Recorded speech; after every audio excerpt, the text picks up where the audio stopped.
तर मित्रांनो, हे झालं इमर्जन्सी प्लॅनिंग. आता आपण बोलूया आपल्या फायनान्शियल प्लॅनिंगच्या ब्लूप्रिंट मधल्या 8व्या आणि सगळ्यात महत्त्वाच्या स्टेप्सवर, आणि ते म्हणजे रिटायरमेंट प्लॅनिंग.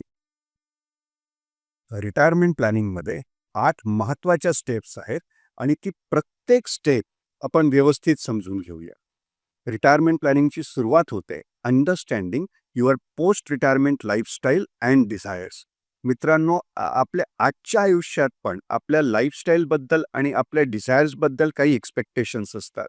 रिटायरमेंट नंतरची लाईफस्टाईल आणि डिझायर्स आज समजून घेणं ही आहे आपली पहिली स्टेप.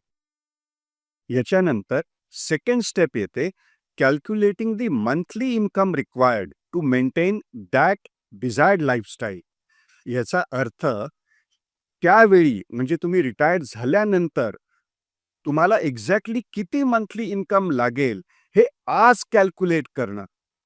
रिटायरमेंट प्लॅनिंगची तिसरी स्टेप आहे finding out fund requirement to fulfil your post retirement hobbies and desires. For example, समजा रिटायरमेंट नंतर तुम्हाला वर्ल्ड टूर करायची इच्छा आहे, किंवा स्वतःचं फार्म हाऊस बनवायची इच्छा आहे, किंवा काही चॅरिटी करण्याची इच्छा आहे, तर या सगळ्या गोष्टी त्यावेळी फुलफिल करण्यासाठी आपल्याला किती फंड्सची गरज लागेल हे आज कॅल्क्युलेट करणं ही आहे आपली तिसरी स्टेप. रिटायरमेंट प्लॅनिंगची चौथी स्टेप आहे adequate provisions for health problems which are not covered by health insurance. मित्रांनो, म्हातारपणी असे बरेच हेल्थ प्रॉब्लेम्स येतात जे कुठचेही हेल्थ इन्शुरन्स कव्हर करू शकत नाही. फॉर एक्झाम्पल, तुम्हाला डिमेन्शिया डिटेक्ट झाला किंवा अल्झायमर डिटेक्ट झाला आणि त्यावेळी तुम्हाला एखादा केअरटेकर ठेवायची गरज लागली, तर हे एक्सपेन्स कुठलंही हेल्थ इन्शुरन्स कव्हर करत नाही. तुमच्या रेग्युलर दर महिन्याच्या मेडिसिनसाठी जो येणारा खर्च असतो, हा पण कुठलाही हेल्थ इन्शुरन्स कव्हर करत नाही. मग ह्या हेल्थ प्रॉब्लेमसाठी आजच ॲडिक्वेट प्रोव्हिजन करून ठेवणं ही आहे आपल्या रिटायरमेंट प्लॅनिंगची चौथी स्टेप. रिटायरमेंट प्लॅनिंगची पाचवी स्टेप आहे calculating the exact corpus required to live a comfortable and enjoyable retired life.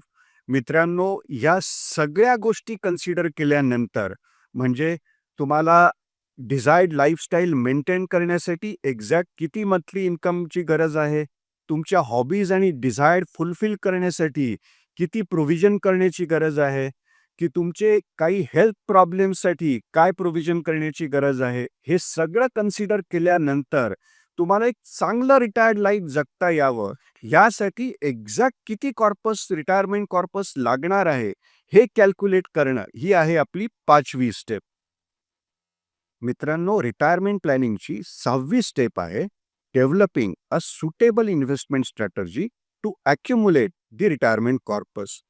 मित्रांनो, 5व्या स्टेपमध्ये आपण जो एक्झॅक्ट रिटायरमेंट कॉर्पस कॅल्क्युलेट केलाय, हा रिटायरमेंट कॉर्पस अॅक्युम्युलेट करण्यासाठी एक सुटेबल इन्व्हेस्टमेंट स्ट्रॅटर्जी तयार करणं ही आपली आहे 6वी स्टेप. पण हा रिटायरमेंट कॉर्पस सहजासहजी नाही तयार होत. याच्यासाठी एक डिटेल स्ट्रॅटर्जी तयार करायला लागते. ती आपण पुढच्या स्लाइडमध्ये एक्झाम्पलच्या स्वरूपात बघणारच आहोत. आता 7वी स्टेप आहे estimating the corpus from EPF, ग्रॅज्युएटी, PPF and NPS at the time of retirement. मित्रांनो, आपल्या बऱ्याच इन्व्हेस्टमेंट्स ह्या रिटायरमेंटसाठीच केलेल्या असतात, जसं की एम्प्लॉई प्रॉव्हिडंट फंड आहे, आपली ग्रॅज्युएटी आहे, पब्लिक प्रॉव्हिडंट फंड अकाउंटमध्ये आपण जे कॉन्ट्रीब्यूट करतो, किंवा NPS न्यू पेन्शन स्कीममध्ये जे आपण पैसे इन्व्हेस्ट करतो, ह्या सगळ्या आपल्या रिटायरमेंट इन्व्हेस्टमेंटच आहेत. पण या इन्व्हेस्टमेंटचं valuation at the time of retirement exactly किती असतं हे एस्टिमेट करणं ही आहे आपली 7वी स्टेप. रिटायरमेंट प्लॅनिंगची 8वी आणि शेवटची स्टेप आहे designing a suitable strategy to invest retirement corpus to get the required regular income for the rest of the life.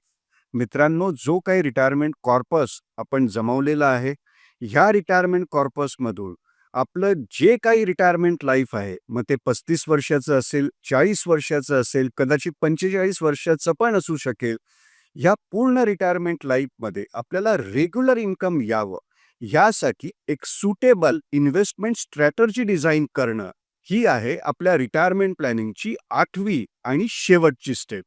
आता हे कसं केलं जातं हे आपण आपल्या रवीच्याच एक्झाम्पलनी प्रॅक्टिकली समजून घेऊया. रवीचं वय आपण कन्सिडर केलं होतं 35 वर्ष. रवीचं रिटायरमेंट एज आहे 60. रवीची लाईफ एक्सपेक्टन्सी म्हणजे रवीचं आयुष्य 95 वर्ष आपण मानूया. याचा अर्थ रवीचं रिटायर्ड लाईफ आहे 35 वर्षाचं. मित्रांनो, रवी needs 5.5 crore worth of corpus to fund a comfortable retired life of 35 years. आता हे 5.5 crore कुठून आले? तर हे खूप कॉम्प्लेक्स कॅल्क्युलेशन आहे. याच्यासाठी बऱ्याच गोष्टी कन्सिडर करायला लागतात, जसं की तुमचं अर्निंग पिरियड किती बाकी आहे, तुमचा रिटायरमेंट पिरियड किती बाकी आहे, तुमच्या अर्निंग पिरियडमध्ये तुम्हाला इन्व्हेस्टमेंटवर किती रेट ऑफ रिटर्न मिळू शकतो, पोस्ट रिटायरमेंट तुमच्या इन्व्हेस्टमेंटवर तुम्हाला किती रेट ऑफ रिटर्न मिळू शकतो, इन्फ्लेशन रेट किती आहे, या सगळ्या गोष्टी कन्सिडर केल्यानंतर एक डिटेल कॅल्क्युलेशन केल्यानंतरच तुम्ही या फिगरपर्यंत पोहोचू शकता. रवीच्या बाबतीत त्याच्या रिटायरमेंट कॉर्पसची रिक्वायरमेंट आहे 5.5 करोड. रवीला रिटायरमेंटच्या वेळी त्याच्या EPF मधून म्हणजे त्याच्या प्रॉव्हिडंट फंडमधून 1.47 करोड रुपीज मिळू शकतात. मित्रांनो, 5.5 करोडमधून 1.47 करोड मायनस केल्यानंतर हा 4.03 करोडचा कॉर्पस 60व्या वर्षापर्यंत अक्युमुलेट करण्यासाठी Ravi needs to invest 24,000 rupees every month from today for next 25 years. As a certified financial planner म्हणून हे 24,000 रुपये कसे इन्व्हेस्ट करायचे याचं गायडन्स मी रवीला दिलं. त्याच्यामुळे मिनिमम 4.03 करोड किंवा त्याच्यापेक्षा जास्तही अमाऊंट रवीला 60व्या वर्षी मिळू शकेल. तर या पद्धतीने रवीकडे 60व्या वर्षी 1.47 करोड जे त्याच्या PF मधून त्याला मिळालेले आहेत आणि 4.03 करोड जे त्याच्या इन्व्हेस्टमेंट्समधून त्याला मिळालेले आहेत, असं 5.5 करोडचा कॉर्पस असेल. आणि या 5.5 करोडच्या कॉर्पसमधून रवीला 61व्या वर्षीपासूनच 2,05,000 रुपये दर महिन्याचं पेन्शन सुरू होऊन जाईल आणि हे पेन्शन दरवर्षी 6% वाढत जाईल. तर अशा पद्धतीने रवीचं कंप्लीट रिटायरमेंट प्लॅनिंग प्रोफेशनली केलेलं आहे. तुम्हाला सुद्धा तुमचं रिटायरमेंट प्लॅनिंग योग्य पद्धतीने करायचं असेल तर तुम्हाला अगोदरच्या 7 स्टेप्स सुद्धा व्यवस्थित करणं गरजेचं आहे.